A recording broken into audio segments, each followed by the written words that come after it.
The sky sagged like hammered iron over the flats. Wind combed mesquite and cholla, stirring the grass into whispers.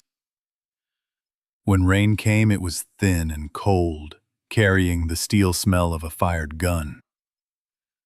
I had ridden from town at sundown to check a drift fence, but a crooked run of posts drew me toward the burying ground above Dry Creek. The markers there were cedar stubs cut by pocket knife, initials scarred into grain, tilting under weather and time. Lightning opened the hill in white panes, and in one of them I saw her, an Apache widow, shawl tight, hair slick with rain, standing before a low mound smoothed by dust. She stood as if the sky were another weight to bear. I tied the horse to a leaning post and waited. In the hush between thunder and wind I heard her speaking. A soft cadence I could not follow. One hand rested on the cedar marker, the other pressed to her breastbone as if counting. "You'll drown up here," I called, keeping my voice low. "There's a rock ledge under the hill." Dry enough to see the storm through, she didn't turn. The shawl twitched at her shoulders, shiver or warning. At last she faced me, and a white flash cut clean lines on her features. Calm brow, deliberate mouth, eyes that measured rather than leapt. Her gaze touched my wet coat, the Winchester in its scabbard. Then the dark took her back. "I will not leave him," she said. Her English came slow and careful, words placed like stepping stones. "I left him once. I will not leave him twice." I nodded toward the post. "Your husband?" She touched the carving. "They cut his name wrong," she said. "They said the ground is good." "The ground moves, it forgets. I can fetch a shovel tomorrow," I said too fast. "Straighten the post, set it right." A shadow crossed her calm. "Tomorrow the men who cut the name will come again," she said. "They want my steps to leave this place." Wind shook water into our faces. From the basin below came the rattle of hooves, a dry clatter like beans in a gourd. Riders, 2, maybe 3, ghosted the wash. I took a half step to put my shoulder between her and the sound, habit older than my boots. "Friends of yours?" I asked. "They are friends of their own pockets," she said. "They take what they can carry. What they cannot carry, they break." "Then we ought not be their lesson," I said. "Come down to the ledge." She pressed her palm to the cedar, as if sealing a letter with wax. Whispered something I could not catch, then stepped away as if the earth had loosened its hold. We hurried down the slope in broken runs, keeping the rise between us and the basin. For 2, if we were careful. I tied the gelding short and drew him beneath the overhang until his breath steamed against my sleeve. The widow stood in the shadow, shawl dripping, eyes fixed on the basin where sooner or later the riders would show. "What do they want from you?" I asked. "From me, nothing," she said. "From my husband, the thing he would not give." And what was that? A truth with sharp edges. Hooves rasped stone. Voices came with the rain. One, high and needling. One, slow and drawled, as if kindness could be worn like a coat. They topped a shoulder and checked their mounts, rain silvering their slickers. I knew the posture. Men who sit their saddles like they own the ground. Men who put prices on names and bargain with the hungry. The needler called into the weather. "Evenin', cowhand. We're looking for a woman who don't belong." Thunder answered for me, but they knew I was there. I eased the Winchester free, no rattle. Worked the lever once to feel the round rise on the lifter, the way a man tests a tooth with his tongue.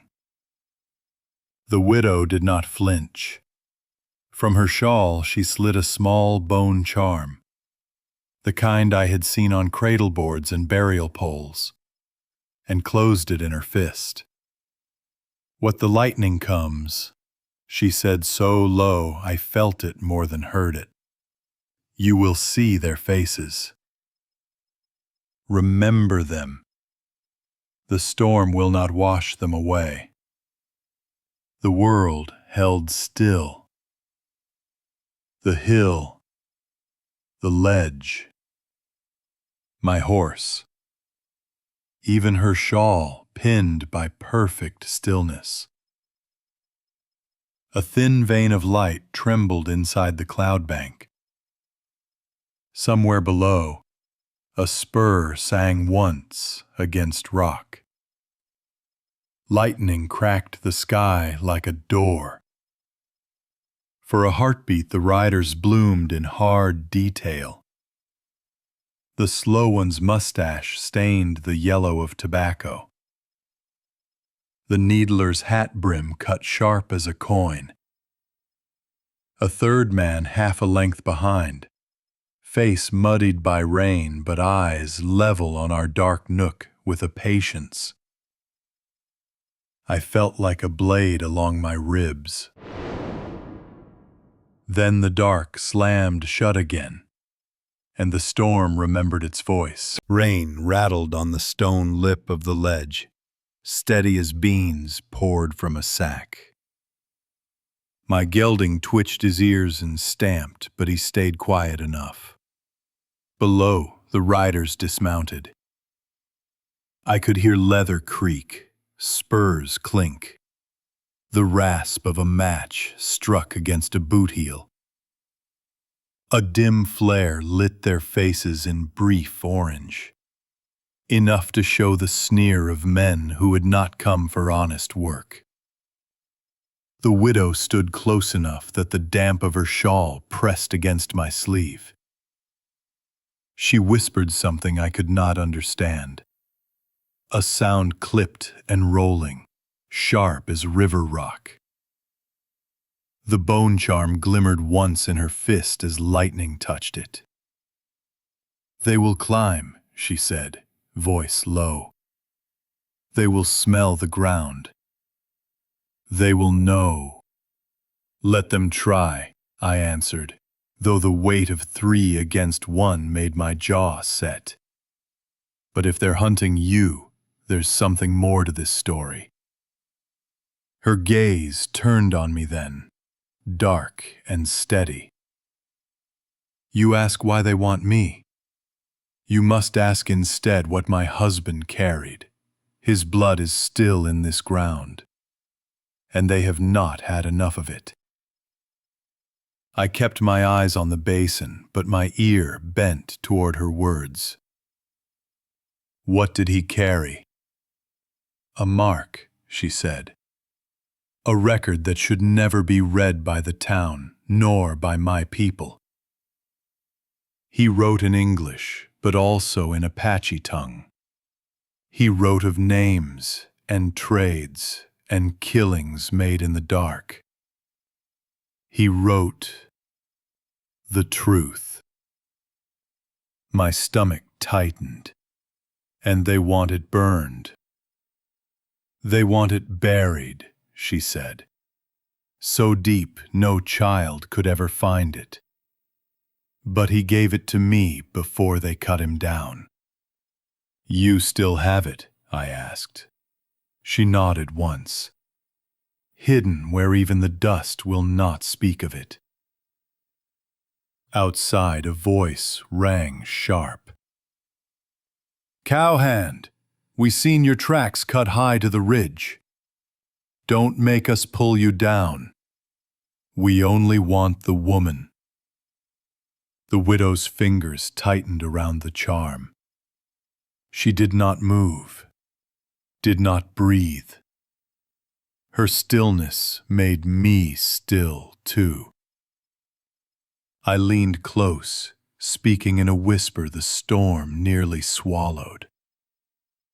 If you carry that record, then every man who took part in those killings will hunt you to the end of the territory.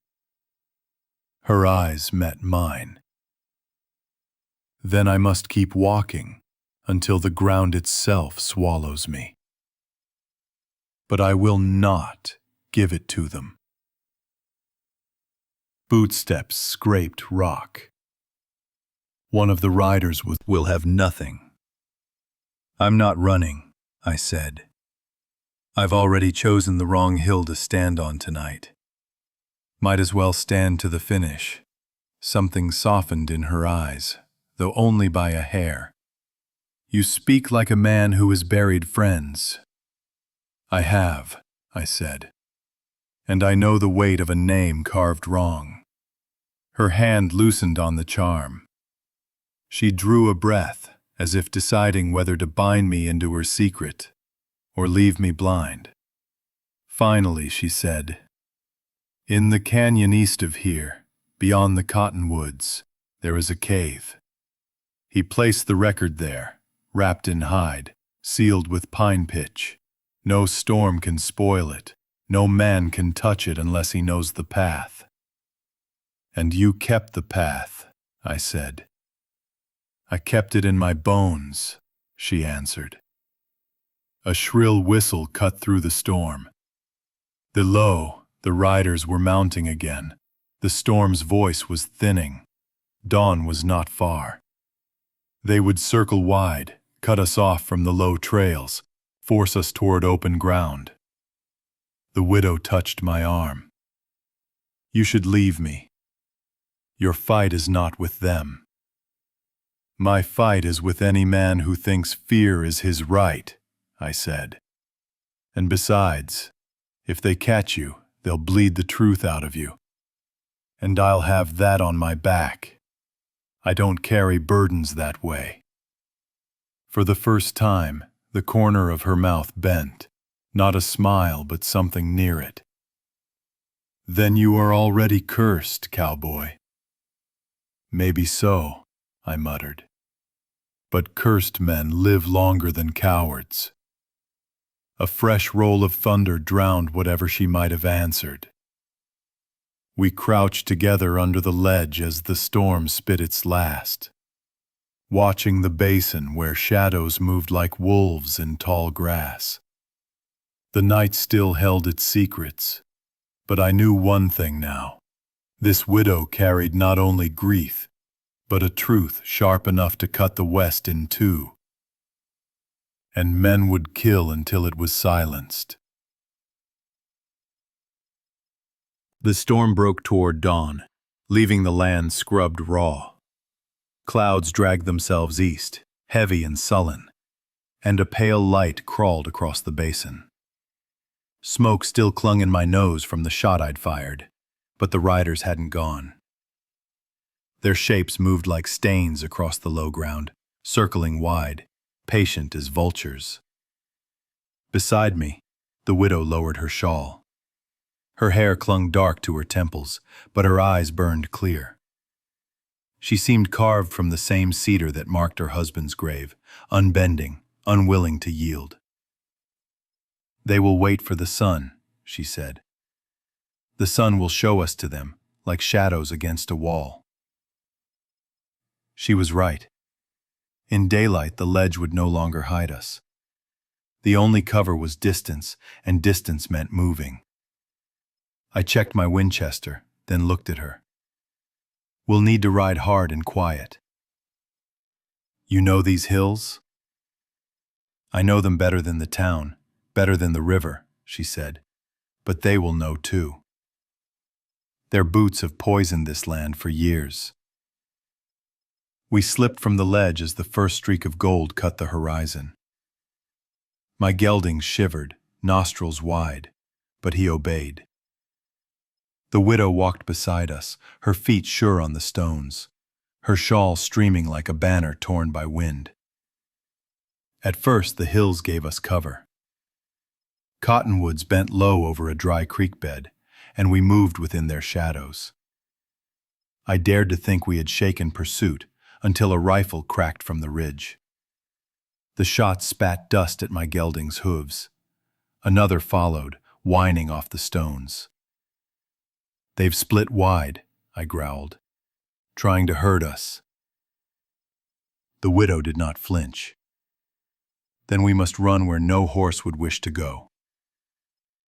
She pointed east, toward a canyon slit as narrow as a knife wound. The walls were red and sheer, and the path between them looked fit only for goats. "They will not follow quickly," she said. I spurred my gelding and we plunged into the cut. Hooves rang like iron hammers against rock, sparks flashing from stone. The canyon walls closed in, swallowing the sky, until it felt as if we rode within the ribs of some buried beast. Behind us, angry shouts echoed. Shots cracked, but the bullets smacked harmless against the walls. By the time we stumbled into open ground again, the sun had risen, painting the desert in fire. My horse lathered, sides heaving. The widow, though on foot, moved with a calm that put me to shame. We found a shallow arroyo and crouched within it. From there we could watch the canyon mouth. Dust plumes marked where the riders circled like wolves denied their prey. "They will not give up," I said. Around the charm. He wrote that the town's wealth was built not by trade, but by murder. He wrote of the Apache warriors tricked and slaughtered under the flag of parley. He wrote names of men who now wear the sheriff's star, men who call themselves council. The words struck me harder than bullets. I had known the town's stink, but not the depth of it. To carry such truth was to walk with a fire in one's breast, burning both the holder and all who touched it.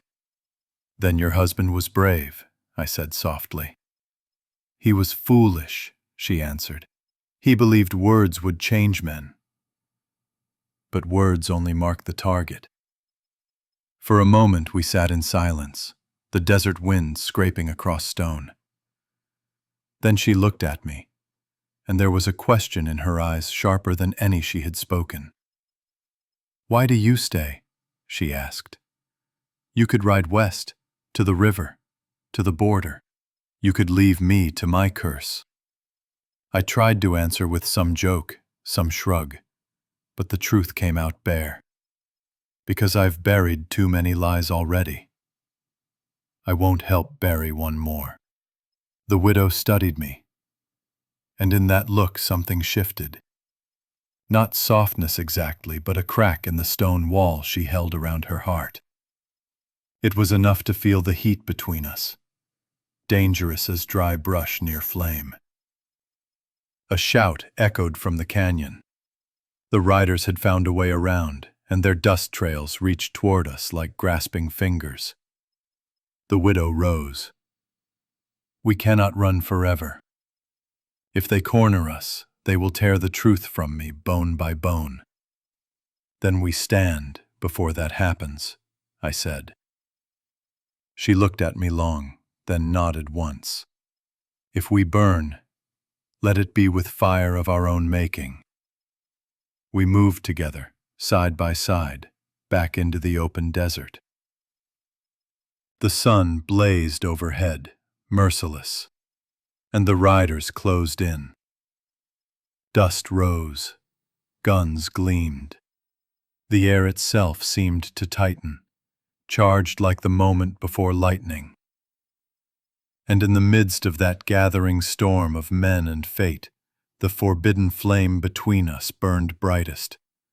Two souls bound not by promise, but by peril, standing against a West that would rather see them silenced. The desert does not forgive noise. At dawn, every sound stretched far. The rattle of a spur, the cough of a horse, the hollow click of a rifle lever. The riders had tightened their circle. Dust curled on the horizon like smoke from an unseen fire. The widow stood close to me, her shawl clinging in strips, her eyes as clear as the sun climbing the ridge. "They will not wait much longer," I said. "They have already waited too long," she answered. "Patience is their cruelty." We pushed east, keeping to the folds of dry ravines. My gelding moved slow under the weight of the night's flight, but his ears worked sharp. Twice he froze, nose to the wind, before I heard the faint jingle of tack ahead. We were walking into a net. The widow touched my arm. "There is a wash, north," she whispered. "If we can reach the cottonwoods, there is cover." We turned, but a shot split the air, slamming into the earth at my gelding's foreleg. He reared, nearly throwing me. Voices rose from every side, hard, grating, confident. "Lay down that rifle, cowboy." The needling voice I remembered, now bold in daylight. "Hand us the woman and ride off clean. Ain't your quarrel?" The widow's face did not change. "It is never their quarrel," she murmured. "Until it is." I raised my voice. "You'll get neither her nor her truth." Laughter answered, low and mean. The men rode into sight, 5 now, not 3.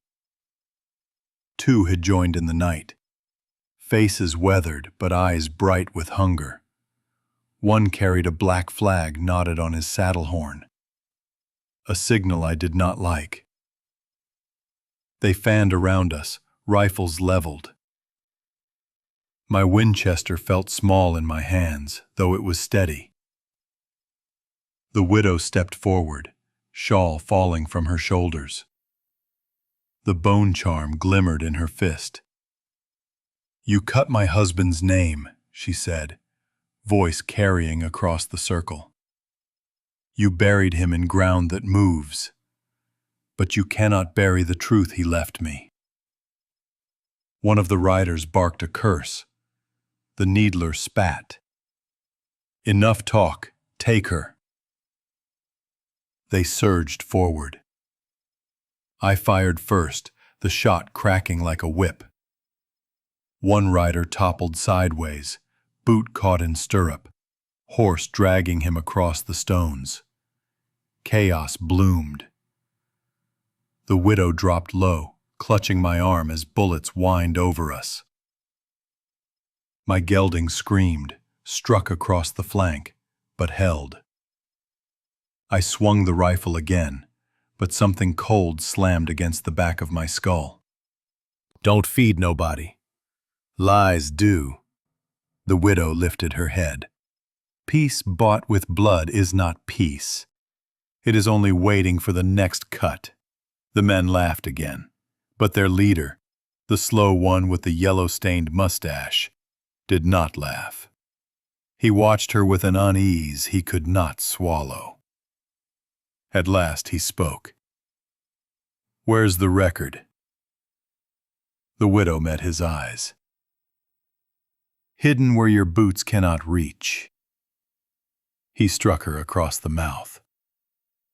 I surged against my bonds, but a rifle butt pressed into my ribs stopped me cold. Blood traced her lip, but she did not bow her head. Something broke in me then. Not with rage, but with clarity. Betrayal hung in the air, not hers, not mine, but of the land itself. Men who had sworn to defend it now bled it dry. Men who carved names wrong, who silenced the dead. The slow one crouched closer. "Tell us, woman, or we'll leave the cowboy for the buzzards while we take our time with you." She spat red on the ground. "Better the buzzards eat us both than you eat the truth."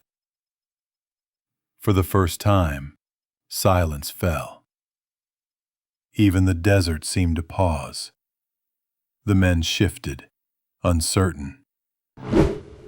The charm in her fist caught the sun, flashing once like a blade. And I knew, if she died here, the truth would die with her. Unless I made it mine. I twisted my wrists hard, felt rope burn skin, bone grind. The knot gave a breath. One chance, no more. The widow looked at me, eyes steady despite the blood. She had chosen her path long ago.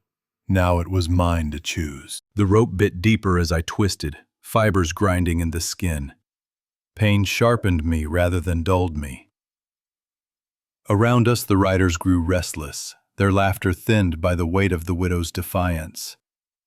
Even the desert wind seemed to hold its tongue, waiting for the moment the balance tipped. The slow one with the yellow mustache spat in the dust. Enough games. Cut the truth from her. Two men stepped forward. One seized her arm, yanking her upright. The other pressed a knife against her throat, thin edge gleaming in the noon sun. My chest clenched. Her eyes never left mine. There was no plea there, no fear, only a command without words. Choose now. The knot gave. My hands slipped free. I surged up, grabbing the rifle from the nearest man before his mouth could form surprise. The butt cracked against his jaw, dropping him limp. The knife wavered at the widow's throat. She moved first, slamming her bound hands into the wielder's wrist. The blade skittered away, and I drove a bullet through his chest before it hit the ground. Chaos exploded, horses screamed, dust swirled. The campfire kicked sparks as men scrambled for rifles. I cut my bonds from the widow's wrists with the fallen knife, and she spun free, seizing her bone charm like a weapon. "Run or fight?" I asked, voice ragged. Her eyes burned. "Fight until the ground itself knows our names." We moved as one. I fired, lever clanging, brass casings spitting into the dirt. She darted low, driving her shoulder into a rider's legs, toppling him from the saddle. Another lunged with a club. I felt the wind of it graze my skull before the widow shoved him aside, fierce as a hawk striking prey. But they were many, too many. I dropped another man, but hands closed on my coat, dragging me down. My Winchester clattered away. The widow's cry rose, sharp, unbroken, as she drove her stolen knife into the thigh of one who tried to bind her. Blood sprayed, hot and metallic. Then came the crack of a single heavy rifle, the kind that carried authority. The chaos stilled. The riders froze, turning. On the ridge above, more men appeared, badges flashing on their vests. The sheriff's posse. But their eyes carried no mercy. These were not saviors. They were the other half of the lie. The slow-mustached man grinned, blood on his teeth. "See, even the law rides with us." The sheriff himself rode forward, hat low. His voice carried like iron on stone. "Hand over the widow. Hand over the record, and walk away breathing. One day, the desert will spit it back." The sheriff's jaw tightened. His finger curled on the trigger. The widow moved first. She hurled the bone charm into the dust at his horse's hooves. The animal reared, screaming, lashing out. The sheriff's shot went wide. I dived for my fallen Winchester, rolling in the grit, and came up firing. The posse scattered as bullets cracked like thunder over the flats. The widow snatched a loose rein, vaulted onto the horse of the man she had dropped earlier. She wheeled it toward me, hand outstretched. "Ride!" I caught her arm, swung up behind, and we tore across the basin, gunfire snapping like hornets around us. Dust blinded, wind clawed, but the horse carried us through. Behind, curses and shots dwindled. We did not stop until the land rose high and broken, rocks hiding us from pursuit. The horse shuddered beneath us, foam flecking its hide, then stilled. Silence fell, deep and immense. The widow turned, blood on her lip, hair wild. "We are not safe." "No," I said, "but we're alive. And the record?" She touched her chest. "Still mine. Still waiting." I looked east, where the horizon burned red with dusk. The secret she carried was heavier than gold, sharper than steel. It would not rest, not until spoken. She met my eyes, and in that moment the fire between us blazed unashamed. Forbidden, yes. Doomed, likely. But alive, burning in a land that wanted nothing but silence. And as night came down, I knew one truth above all. The West could bury men, bury names, even bury love. But it could never bury the desire that drove us. Some secrets are too strong to die.